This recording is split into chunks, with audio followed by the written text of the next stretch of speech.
ರಾಜ್ಯದಲ್ಲಿ ಸರ್ಕಾರಿ ಜಾಗಗಳಲ್ಲಿ ಆರ್ಎಸ್ಎಸ್ ಚಟುವಟಿಕೆಯನ್ನು ನಿಷೇಧ ಮಾಡಲಾಗುತ್ತಾ ಈ ಪ್ರಶ್ನೆ ಕಳೆದ 3-4 ದಿನದಿಂದ ಎದ್ದಿದೆ. ನಾಳೆ ಕ್ಯಾಬಿನೆಟ್ ಮೀಟ್ ಬೇರೆ ಇದೆ. ಅಲ್ಲಿ ಡಿಸೈಡ್ ಆಗುತ್ತಾ ಏನು ಓಡ್ತಾ ಇದೆ ಆಕ್ಚುಲಿ ಸರ್ಕಾರ ನಡೆಸುವಂತಹ ರಾಜಕಾರಣಿಗಳಲ್ಲ ಅನ್ನೋ ಪ್ರಶ್ನೆ. ನಾಳೆ ಕ್ಯಾಬಿನೆಟ್ನಲ್ಲಿ ಮಹತ್ವದ ನಿರ್ಣಯ ತೆಗೆದುಕೊಳ್ಳುತ್ತಾ ಸರ್ಕಾರ.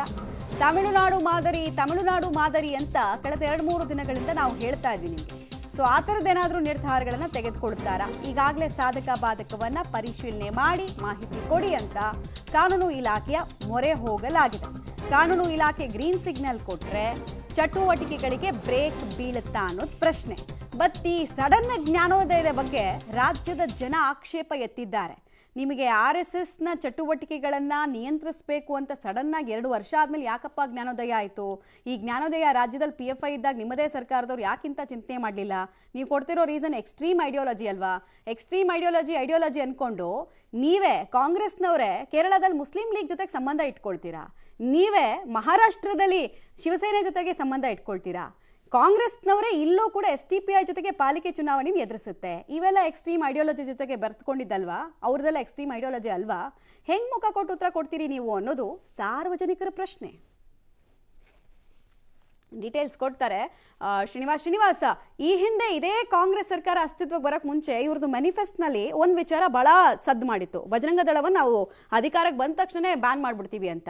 2 ವರ್ಷ ಆಯಿತು, ಇಲ್ಲಿ ತನಕ ಬ್ಯಾನ್ ಮಾಡಿಲ್ಲ. ಕೇವಲ ಅದು ಪತ್ರಕ್ಕೆ ಮಾತ್ರ ಸೀಮಿತ ಆಗಿತ್ತು. ಈಗಲೂ ಇದು ಪತ್ರ ವ್ಯವಹಾರಗಳಿಗೆ ಮಾತ್ರ ಸೀಮಿತ ಆಗುತ್ತೆ ಅಂತ ಅನಿಸ್ತಾ ಇದೆಯಾ?